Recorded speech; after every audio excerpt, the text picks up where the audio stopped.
السلام عليكم جميعا، ازيكم عاملين ايه؟ وحشتوني كتير كتير. وجايه لكم بقى اهو النهارده من البلكونه، هنزرع مع بعض. وجايه معايا ابو ساره عشان انا حبيت انا اللي اصور، عشان ابين لكم السؤال اللي سالتوني عليه كتير، ازاي ان احنا بننقل اي شتله، اي نعناع او اي زرعه كبرت ولازم تتنقل. بصوا بقى النعناع ده انا كنت زرعته. ده بقى انتوا شفتوه قبل كده في فيديو بتاع لما قلت كلمة في عيد الام وكلمة للحب والسلام. النعناع ده بقى دي الوعاء ده اتجق عليه خالص، فبيقول لي يا منى الحقيني انا بتخنق فعايز يتنقل في حاجة ايه، في حاجة اكبر. طيب هنقله بقى في حاجة اكبر ازاي؟ يلا يا ابو ساره اتفضل معانا، انقل بقى صورك. لازم ده يتنقل لان ايه، ومش بس كده، اي زرعه زرعتها في حاجه وحسيتوا انها بتكبر وعماله، بصوا ثواني كده لحظه واحده، وعماله تطلع جذور اهي وبراعم من تحت وعايزه تطلع اهي حاجات جديده، يبقى لازم تتنقل فورا. ايه، ننقلها في حاجه اكبر اهو. هنبدا بقى كده ننقلها. عملنا ازاي؟ لحظه واحده، انت ما وريتهمش هاتلي الكوبايه. هي دي ازاي طلعت كده من هنا؟ دي سهله يا جماعه، بتبقى سهله. انا قبل ما انقلها اديت لها شويه ميه وضغطت كده على الكوبايه او اللي انا زارعه فيها، ضغطت عليها كده، قمت رايحه بالراحه كده بلف ايدي كده، وقمت رايحه ايه شايلها كده بس. يلا بقى وريهم كده لما ازاي بقى هنثبتها في التربه عشان الناس اللي بتتعلم الزراعه معانا اهو. الاول لازم الضغطه دي. اول حاجه انا شلتها اهو من الكوبايه، اي زرعه مش بس النعناع، ببدا افكفكها كده. ايه حركه الفكفكه دي؟ بصوا بالراحه مش والنبي اروح مقطعين الجذور ونقول الدنيا ماتت يا منى ونزعل بقى على الزرع. بالراحه كده بفكها من بعض بالراحه كده. طب الحركه دي ليه؟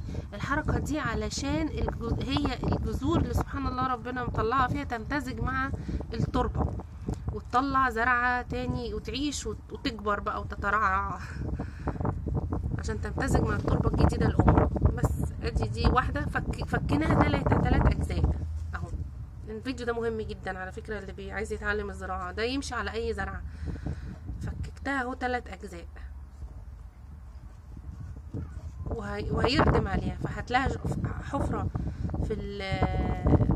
في التربة وهيردم يثبت عليها اهو. تمام. وهياخد التانية برضو جنبها، بصوا اهو شايفين؟ عشان ايه؟ تتعلموا برضو اللي شاري زرعة وكبرت ولقاها عمالة تكبر وتديله جذور، فحرام بدل ما تموت ننقلها وتطلع لنا تاني وتكبر وتترعى وتطلع لنا تاني زرع جديد. والتالتة دي اهو ياخدها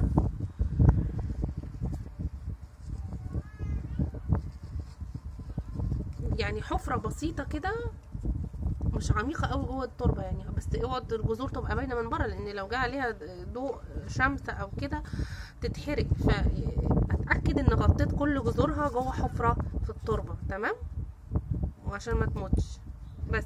ونضغط بقى كده، ثبت كده عليها. وبعدين بقى انا جبنا اهو شويه تربه اهي معانا، اديها بقى ايه رشه كده من فوق الوش. يعني بعد لما عملت الحركه دي الدنيا هوا النهارده، نقوم ايه عاملين ايه، مدينها تربه فوق الوش كده. اديتها اهو رشه التربه، هو بقى هيظبط نفسه. يعني ايه سبحان الله، لما يعني الجذور بتاعته تندمج مع التربه الجديده بتاعته، فهو النعناع هيظبط نفسه ويطلع ايه تاني. فانا لحقته قبل ما يموت لانه كان لازم يتنقل عشان ايه ما يتخنقش. ننقله في حاجه اكبر.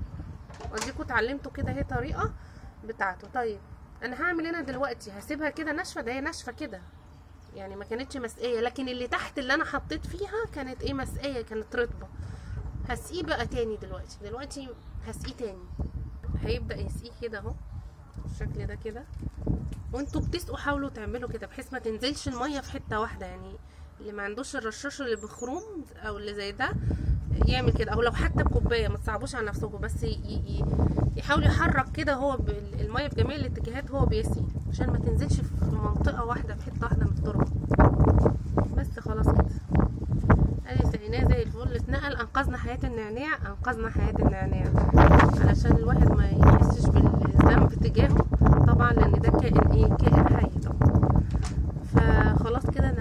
وريحه النعناع حلوه قوي. وان شاء الله اشوفكم الفيديو الجاي على خير. انا لو موجوده، لو في برضو اي سؤال بحاول برد عليكم على قد ما اقدر باذن الله. اشوفكم الفيديو الجاي على خير. ما تنسوش لايك عشان تشجعونا ان احنا نستمر دايما معاكم